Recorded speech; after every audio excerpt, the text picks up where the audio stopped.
தெரியுது, நீ பண்ணு, நீ பேசுடி செல்லம். ஐயோ வணக்கம். இன்னைக்கு எங்களோட லவ் ஸ்டோரி தான் பார்க்க போறீங்க. ஸோ கிராமத்து காதல். இவங்க வந்து தூரத்து சொந்தம் அப்படின்னு சொல்லுவாங்க. எங்க அம்மா வீடும் இவங்க அம்மா வீடும், அதாவது தாத்தா எங்க தாத்தா இவங்க தாத்தா அவங்க எல்லாம் வந்து ஒரே இடத்துல வந்து எஸ்டேட்ல வேலைக்காக போயிருந்தாங்க. அங்க வந்து பழக்கம் அப்படின்னு சொல்லுவாங்க. மற்றபடி ரொம்ப ரிலேட்டிவ்ஸ் கிடையாது, தூரத்து சொந்தம் அப்படின்னு வச்சுக்கலாம். அது மூலமா அவங்க பழகினவங்க தான். சோ மாமா பையன் அப்படின்னு சொல்லிட்டு வீட்டுக்கு வருவாங்க. அப்போ ஃபங்க்ஷன், அவங்க வீட்டுல ஏதாவது ஒரு ஃபங்க்ஷன் இப்படி இருக்கும்போது வருவாங்க போவாங்க, இது நடக்கும். அதுக்கப்புறம் இவங்க படிச்சதெல்லாம் வந்து 10th வரைக்கும் இவங்க ஊர்ல இருக்கு. 11th 12th எங்க ஊருக்கு வரணும். சோ 11th 12th வந்தாங்க. அப்போ எப்படி அப்படின்னா 11th 12th பக்கத்து தான் ஆக்சுவலி செக்ஷனுமே இருக்கும். இப்ப நான் 11th செக்ஷன்ல இருக்கிறேன் அப்படின்னா 12th பக்கத்துலயே தான் இருக்கும். இதுக்கு நல்லா வசதியா போச்சு. என்ன பண்ணுவாங்க அப்படின்னா, ஏதாவது நோட் எல்லாம் மறந்துட்டு வந்துருவாங்களா, இல்ல வாண்டடா மறந்துட்டு வருவாங்களா எனக்கு தெரியாது. இப்போ என்ன சொல்றது, ரஃப் நோட் இதெல்லாம் வேணும்னு வச்சுக்கோங்களேன். நான் வந்ததுக்கு அப்புறம் உடனே ஒரு மாமா பைய பொண்ணு அப்படின்னு ஈஸியா அப்ரோச் பண்றதுக்காக என்ன பண்றது, மறந்துட்டு வரதுலாம் இல்ல, வாலண்டியராவே கேக்குறதுதான். போயிட்டு கேட்கணும், இது பண்ணணும், பாக்கணும் அப்படிங்கிறதுக்காக ஏதாவது நோட் இருந்தா கொடுங்க அப்படின்னு சொல்லிட்டு அப்படி என்ன பண்ணுவாங்க அப்படின்னா, என்கிட்ட வந்து நோட்டு கொடுங்க, நோட்டு இருக்கா, ரஃப் நோட்டு நான் எடுத்துட்டு வரல அப்படின்னு சொல்லிட்டு கேட்பாங்க. இதெல்லாம் சரி, என்ன இதெல்லாம் ரொம்ப ஓவரா பண்றாங்க அப்படின்னு சொல்லிட்டு கொடுப்பேன். நோட்டு கேட்பாங்க அப்படின்னா அவங்க செக்ஷன் முடிஞ்ச உடனே அவங்களோட புக்ஸ் எல்லாம் நான் நெக்ஸ்ட் இயர் எனக்கு புது புக்கு கிடைக்கிறது முன்னாடி இவங்க எல்லாம் கொடுத்துருவாங்க. அதுல என்ன ட்விஸ்ட் பண்ணுவாங்க அப்படின்னா, ஏதாவது கவிதை எழுதிருக்கும், அதுவும் ஒரு மொக்க கவிதையா இருக்கும், அது வேற விஷயம். கவிதை எழுதி வச்சிருவாங்க எனக்கு புரியுற மாதிரி, ஏதோ ஒரு லவ் இது இருக்கும். அதுக்கப்புறம் சம்டைம்ஸ் வந்து என்னோட பேரை அது தப்பா ஸ்பெல்லிங் தான் எழுதி வைக்கிறது, அது வேற விஷயம். விஜய் சாந்தி எஸ்கெச். அதுக்கப்புறம் சனி ஞாயிறாச்சு அப்படின்னா ஏதாவது வயல்ல எங்க காடு, எங்க சொந்த காடு இருந்தது, அப்போ அதுல வந்து ஏதாவது பண்ணிருப்பாங்க, வெங்காயம் இல்லைன்னா வேர்க்கடலை இதெல்லாம் போட்டிருப்பாங்க, அதெல்லாம் வேலை இருக்கும்.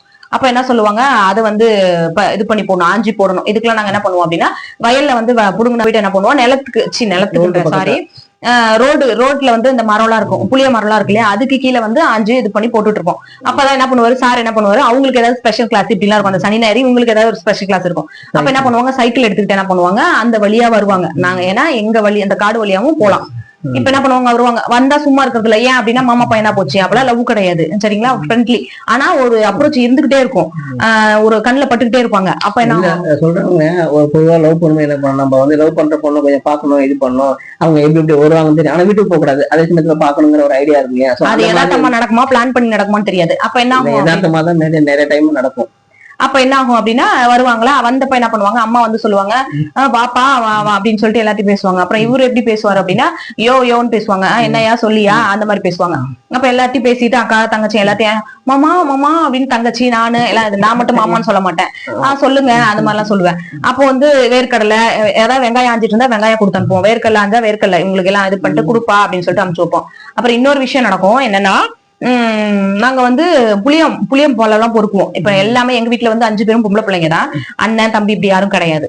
அப்ப என்ன ஆகும் அப்படின்னா, யாராவது எங்களுக்கு ஒரு பாய்ஸே எங்க கூட யாரும் இருக்க மாட்டாங்க. ஒரு இந்த புளியங்காய் எல்லாம் இவரெல்லாம் அடிப்பாரு, புளியங்காய் அடிச்சு எடுப்பாரு. இதெல்லாம் நாங்க என்ன பண்ணுவோம், அதுவா விழுந்து கிடைச்சாதான் எங்களுக்கு உண்டு அந்த புளியம்பழம் எல்லாம். அப்ப என்ன பண்ணுவோம் அப்படின்னா, சும்மா நாங்களும் கல்ல விட்டு பார்த்துட்டு அடிச்சுட்டு இது பண்ணிட்டு இருப்போம், நானு தங்கச்சிங்களாம். அப்புறம் அதுவா விழுந்தா உண்டு, இல்லைன்னா சம்டைம்ஸ் நாங்க வந்து மரம் ஏறுவோம், ஆனா அவ்வளவு ஹைட்டுக்கு ஏறி அந்த பழத்தை பறிக்க முடியாது. ஒரு நாள் என்ன ஆச்சுன்னா, இவங்க வந்து எல்லாம் கீழே பொறுக்கிட்டு இருந்தாங்க. என்ன கீழே பொறுக்கிறது, என்னமா பொறுக்கிறீங்கன்னா, புளி பொறுக்கிட்டு இருக்கையா அப்படின்னு சொன்னாங்க. எதுக்கே அதுக்கெல்லாம் புளி பொறுக்கிறேன், ஒரு கல்லு பொருன்னு சொல்லி அடிச்சா மேல வந்து பொல எல்லாம் வந்து அந்த டைம்ல வந்து வெயில் காலத்துல வந்து நல்லா புளி ரெடியா தொங்கு, அதை ஆட்டி விட்டா விழுவுற ஸ்டேஜ்ல இருக்கும். நான் அவர் சும்மா யதார்த்தமா அந்த காய பார்த்து விட்டுவும் பாருங்க, பொல கொட்டிடும். அதை நான் சொல்றேன் பாருங்க, நாங்க எப்படின்னா அதுவா விழுந்து இது பண்ணி நாங்க கடைச்சி இது பண்ணி அப்படி பண்ணுவோம். இப்ப என்ன ஆகும் அப்படின்னா, இவங்க வந்து இல்ல இருங்க இவரு சொல்றாரு இரு நான் அடிக்கிறேன் அப்படின்னு சொல்லிட்டு ஒரு கல் எடுத்து நாங்களா இது பண்றது, அந்த கல் வந்து அந்த மரத்து கூட அந்த இதுகிட்ட கூட போகல, அந்த கிளைய கூட தொடவே இல்லை. நாங்க விட்டுட்டு பார்த்தோம், ஹைட்டு கூட போகலன்னு விட்டுட்டோம். இவர் வந்துட்டு இல்ல டக்குன்னு ஒரு அடிச்சாரு, அப்படியே அவ்வளவு பழம் விழுவுது. எங்களுக்கா அப்படியே ரொம்ப சந்தோஷமாச்சு, ஐயோ இப்படி எல்லாம் அடிப்பாங்களா. அது மாதிரி இது பண்ணி சும்மா இது மாதிரி ஒரு ரவுண்டிங்ல இருக்கிறது, புளியம்பழம் இது பண்றது, திருவிழாக்கு வந்துடுறது, ஸ்கூல் வந்தா நோட்டு புக் வாங்குறேன்னு வந்துடுறது, கொஸ்டின் பேப்பர் கொடுக்குறேன்னு வந்துடுறது, இப்படியே பின்னாடி சுத்திட்டு இருந்த ஆளு.